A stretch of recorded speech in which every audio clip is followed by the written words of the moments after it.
The Minamata Convention on Mercury has marked a clear step forward in the protection of human health and the environment. The JEF has played a very important role during the whole process of negotiations with different projects all around the world, identifying the needs of developing countries in order to get prepared for the global actions that we need in the mercury field. Mercury is a highly toxic substance of global concern and has been responsible for Minamata disease.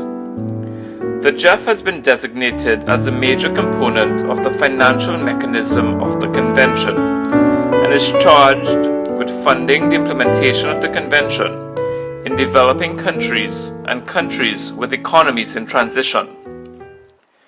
I'm in Peru for a conference and take the opportunity to visit one of our JEF projects, which seeks to eliminate the use of mercury in artisanal and small-scale gold mining in Peru and Ecuador. The project is implemented by UNIDO.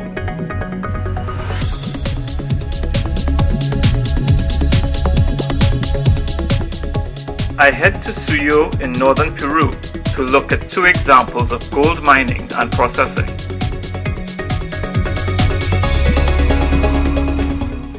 We have a long 2-hour drive through some rough terrain to meet up with the gold miners from the region.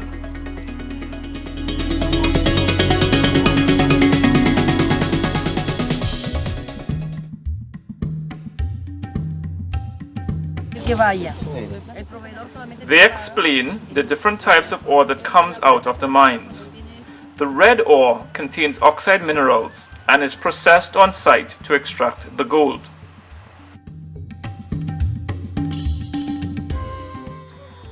The grey ore contains sulfides, and this can only be concentrated on site and shipped for further processing.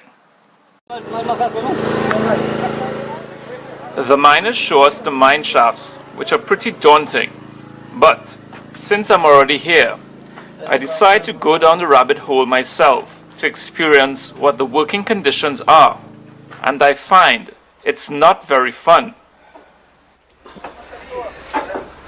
Ansel? Fun in mines. It is not fun.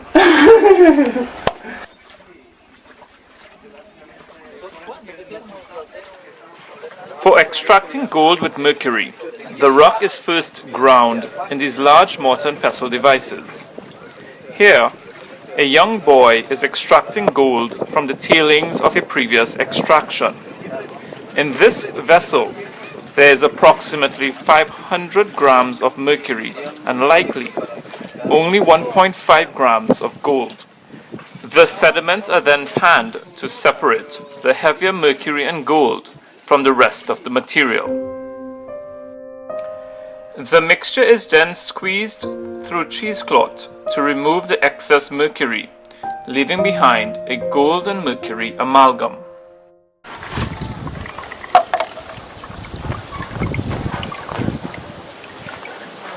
And it's just going to squeeze it like cheese.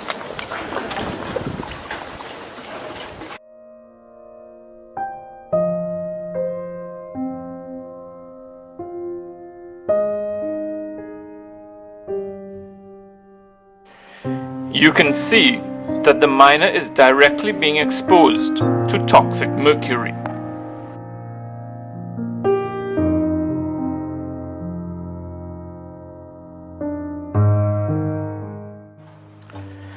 The amalgam is heated to remove mercury, leaving behind the gold.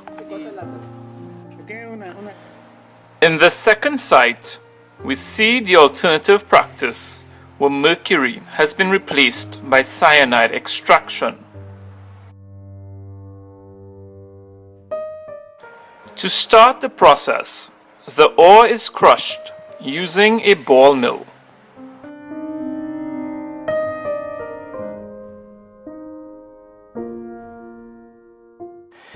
Next, the milled ore is then mixed with sodium cyanide in a cement mixer and placed into percolation ponds. Water is added and the gold cyanide complex is leached out and collected in drums. Residual cyanide goes in these tanks. ¿A través de la bomba? It's a barren solution. Se revuelve arriba el agua. And that cyanide, they just recycle it back into the percolation pot. The cyanide is then displaced by zinc, and the resulting gold-zinc complex is heated to evaporate the zinc, leaving behind gold.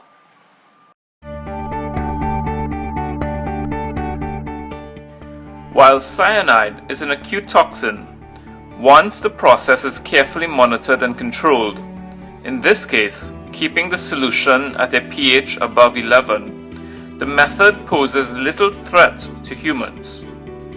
The miners told us that due to the high cost of the sodium cyanide, it is never thrown out, but is recycled to prevent loss. This protects the environment.